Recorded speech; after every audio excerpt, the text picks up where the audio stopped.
মহান স্বাধীনতা ও জাতীয় দিবস উপলক্ষে রাজধানীর ইঞ্জিনিয়ার্স ইনস্টিটিউশন মিলনায়তনে এক বর্ণাঢ্য আলোচনা সভার আয়োজন করে বাংলাদেশ জাতীয়তাবাদী দল বিএনপি। শুক্রবার ২৭ মার্চ বেলা ৩:৫৭ সভাস্থলে উপস্থিত হন প্রধানমন্ত্রী তারেক রহমান। তিনি অনুষ্ঠানে প্রধান অতিথি হিসেবে বক্তব্য রাখেন।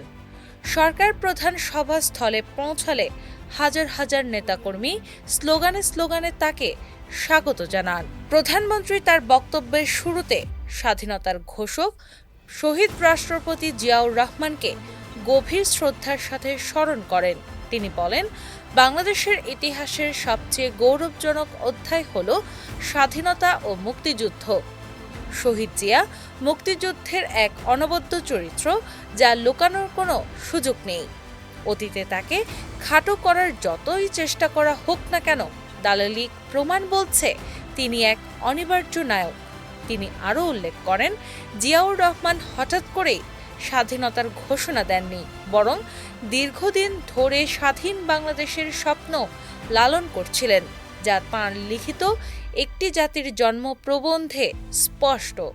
শহীদ জিয়ার এই প্রবন্ধটি যে শুধু ১৯৭২ সালের ২৬শে মার্চই প্রকাশিত ছিল তাও নয়।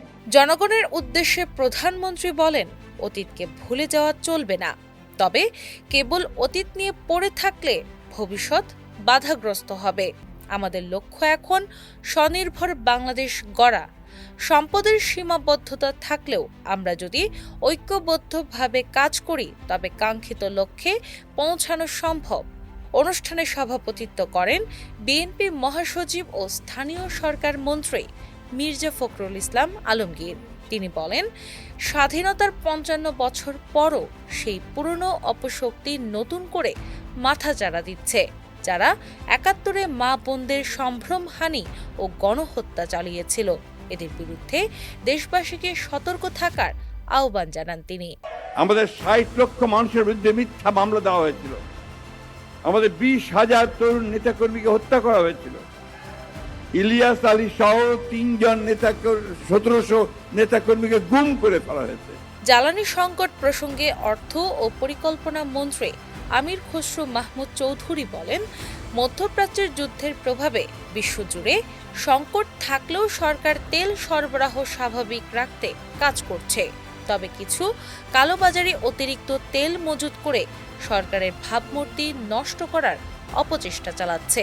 বিএনপির স্থায়ী কমিটির সদস্য নজরুল ইসলাম খান তাঁর বক্তব্যে বলেন, যারা গণতন্ত্র এনেছে বলে দাবি করত, তারাই বারবার গণতন্ত্র কেড়ে নিয়েছিল এবং এখন পালিয়ে বেড়াচ্ছে। তিনি বলেন, বাংলাদেশের জনগণ হিসাব ভুল করে না, তাই তারা রাজপথের পরীক্ষিত নেতা তারেক রহমানের নেতৃত্বকে বেছে নিয়েছে। জনগণের গণতন্ত্র এবং স্বনির্ভরতার রাজনীতিকে এগিয়ে নেওয়ার জন্য রাজনীতিতে যুক্ত হয়ে ইতিহাস গড়েছেন। স্বরাষ্ট্রমন্ত্রী সালাউদ্দিন আহমদ তার বক্তব্যে বলেন, জিয়াউর রহমানই স্বাধীনতার প্রকৃত ঘোষক, যার দালালিক প্রমাণ বিশ্বজুড়ে আছে। বিএনপি কারো কৃতিত্ব কেড়ে নিতে চায় না, বরং আওয়ামী ফেসিবাদ মুক্ত ইতিহাস ও গণতন্ত্র প্রতিষ্ঠায় বিশ্বাসী। ইতিহাস অনুযায়ী বাংলাদেশের যে ২৬শে মার্চ বাংলাদেশের স্বাধীনতা দিবস, তাকে অস্বীকার করার ইতিহাস হলো। বেলা ৩টায় পবিত্র কোরআন তেলাওয়াতের মাধ্যমে শুরু হওয়া এই সভায় দলের কেন্দ্রীয় নেতৃবৃন্দ সহ ডক্টর খন্দকার মোশাররফ হোসেন, ডক্টর আব্দুল মঈন খান সহ কয়েক হাজার নেতাকর্মী উপস্থিত ছিলেন। অনুষ্ঠানটি সঞ্চালনা করেন দলের প্রচার সম্পাদক সুলতান সালাউদ্দিন টুকু। দিনা ইসলাম, বাংলাবাজার পত্রিকা।